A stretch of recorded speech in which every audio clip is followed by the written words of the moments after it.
Yes guys, what is going on? Welcome back to another video. Now, do not be fooled with the title of the video and the current settings and location that I'm starting out in today. Today's video are about the 4 main things that I believe a lot of runners are forgetting or are missing when it comes to their overall training and of course their performance. And the 4 things that I want to talk about today are really crucial. I recommend that they get built into your routine and your structure pretty much straight away, because they're only going to benefit your performance, going to benefit how you run, your overall body health. It's going to minimize risk of injury, and it's just going to make sure that you can try and keep yourself in tip-top condition. So we're starting today inside the gym, because component number 1, which is so important but is being missed by so many runners, is strength training. And I'm going to show you today some exercises that you can use that are really going to help build the muscles and of course strengthen ligaments, joints that you are going to need to be good at running, to perform well, but of course keep yourself safe. Now, a lot of what I'm going to show you today is through the posterior work, which is the muscles in the back of the body. So there's going to be a lot of posterior related training that is going to be included today, because the reason for this, running is such a quad dominant sport, as well as obviously your calves as well, but you know, you're always in that forward motion. Your quads are taking a lot of the impact, and it is down to the posterior to be able to support the work and the volume that is actually going through the legs. So in order to be strong in the legs, especially in the quads, you know, it's important that we do work that posterior chain. So a couple of exercises today that I want to show you, but strength training is so important. If you're not including this in your routine, please make sure that you start. So let's get into it.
So a second massively important thing that a lot of runners are missing out on, and that is the correct fueling strategy for their runs. This is so simple, but it is so overlooked and it's not taken seriously enough. And I just want to show you some brief examples of how you can correctly fuel before your runs, during your runs, and of course after the runs as well, which is massively important to speed up the recovery process. Depending on the distance that you are running, here's just some basic advice that I would follow.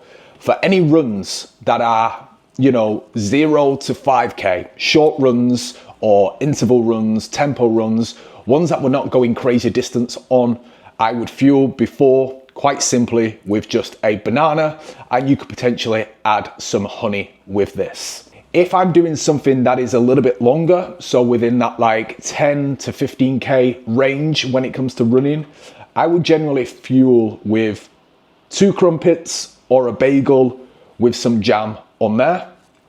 And for any run that I feel maybe above 15K, I might have the crumpets and the jam, but alongside that, I'm gonna have a bowl of cereal. cereal is a great carb source, especially something like a Cheerio, which I've got here, or a Rice Krispie, because this is just pure carbohydrates, a little bit of sugar, and it's very low in fiber, so it shouldn't aggravate the stomach. Cereal is a fantastic thing to include as a pre-run fuel. I generally go for 60 gram of cereal with 200 mils of milk. And also during the run, again, depending on the distance, depending on the intensity, you may use some gels.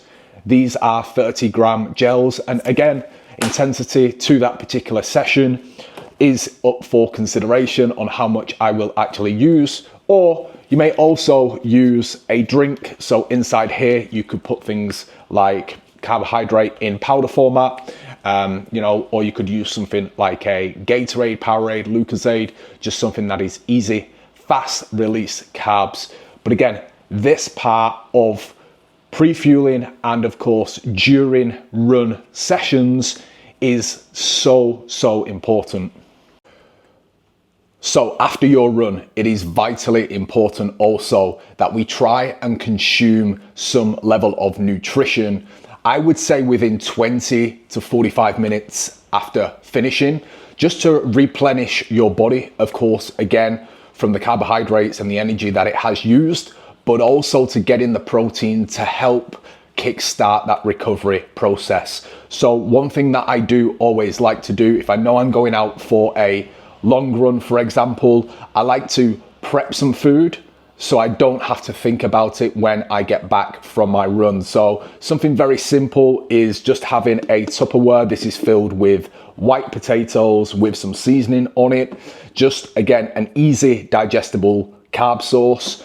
And then I always have some level of protein. So in this one, we've just got some chicken breast. So again, making sure that I'm getting what I need. I will also either cook some veg or put some fruit with that just for those micronutrients to make it a well-rounded meal. And now I know for some people that the last thing they want to do after a run is eat. Like I've had many runs where I've not been hungry when I've got back, again, because I've been consuming whilst I've been running. However, it's still really important. And I've just got a little tip here for you, which is going to get everything back into your system very quickly that you need, and you can use as a little bit of a filler before you then go and have a bigger meal a little bit later in the day. But like I said, really important to hit that window after a run. And the way in which I would do that is with a chocolate milkshake, because psychologically having this at the end makes it enjoyable because it tastes great. But not only that, again, the sugars, the carbohydrates, and of course, the 8 grams of protein that you're getting from this particular drink is going to mean that it's, again, perfect for recovery. I know a lot of athletes, and I also know dietitians and nutritionists who actually prescribe things like this post-run, again, because they are really useful. So if you don't like a full meal, grab a Yazoo, relive your childhood, and of course, enjoy it. So number 3 in the things that are overlooked by runners in general, it is all about warming up and cooling down before a run workout. This is something that I see, again, so regularly with runners, especially, beginners who are not actually taking the time to get their muscles and their joints prepped and ready for the workout that they are about to go and do. But of course, then helping kickstart that recovery process after a run. And, this can be the difference in longevity when it comes to running. This can also ensure, again, that we're not picking up as many niggles and injuries. And I've mainly got 3 things that I generally include when it comes to, warming up and cooling down. So from a warm-up perspective, I just generally do some stretch work here on the yoga mat. My stretch work will also include a little bit of mobility with a resistance band. So really inexpensive way of getting things warmed up. I will overlay some footage of potential movements that I do on the video in a second. And then what I also like is to roll this trigger point ball under my feet. just to, again, try and soften up the tissues and the fibers which stiffen up through continuous impact. There may be areas, again, around my hips and hamstrings or even my back where I'll just do a little bit of ball work. And then when it comes to recovery and after the run, what I do like to do, especially a couple hours later, if there are any areas that are just a little bit niggling or sore or tight, I will use the massage gun. This is really good, like pre-run and post-run as well. So again, if there's a bit of tightness going into the run, you can kind of use it, especially on calves and hamstrings, glutes, quads as well. But this is something, again, that I do like to keep in my overall routine. I can't stress again the importance of, you know, doing this, and it will make a massive difference to your run.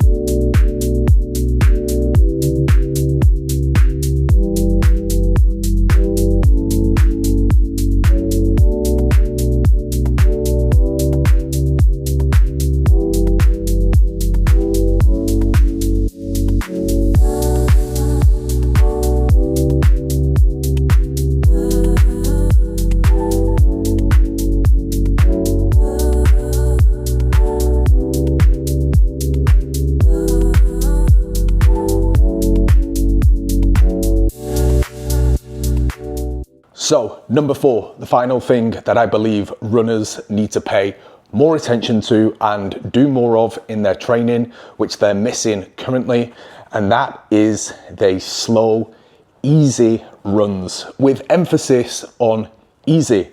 I have made this mistake in the past where I have come out, you know, a lot quicker than what I should be doing in my longer runs. And what I will say is, when it comes to running, it's about making your hard runs hard and making your easy runs as easy as they can be. And that means slowing down when it comes to your pace and speed in your long run efforts. Now, the reason why this is important is there's still a lot of adaptation that your body can go through even at a slower pace. It may feel like you're not moving or you're not running the way in which you should be. And for many, myself included, going slower is actually a harder kind of discipline to build in to your routine. But it is so crucial. Like, good things can be done. This is how you preserve your body. Like, we can't go out on every run and be thrashing the body and trying to run at new paces, trying to set new PBs. Like, we do have to learn to slow down, and that is what those easy runs are there to do. Slow ourselves down, go at a very slow and conversational pace to the point where it feels a little bit uncomfortable and a little bit pointless. But trust me when I say it's definitely not pointless. Learning to do that is going to be a skill, again, for longevity and, of course, trying to minimize the risk of overtraining and getting those overuse injuries as well. So, again, big video today just to encourage runners to try and prepare and do better in their approach and, of course, enhance their overall performance, look after their bodies, and make sure that they can do this for the long term. So just to recap, first one was strength training, especially through lower body and posterior chain. Second one was fueling, pre, during, and post runs. Third one was warming up and cooling down with stretch routines and mobility work. And then the last one, of course, actually slowing down and making easy runs easy. So if you did get some value from the video, do me a massive favor, smash the like button, leave a comment below, and subscribe to the channel because it really helps it grow. And I will see you in the next video.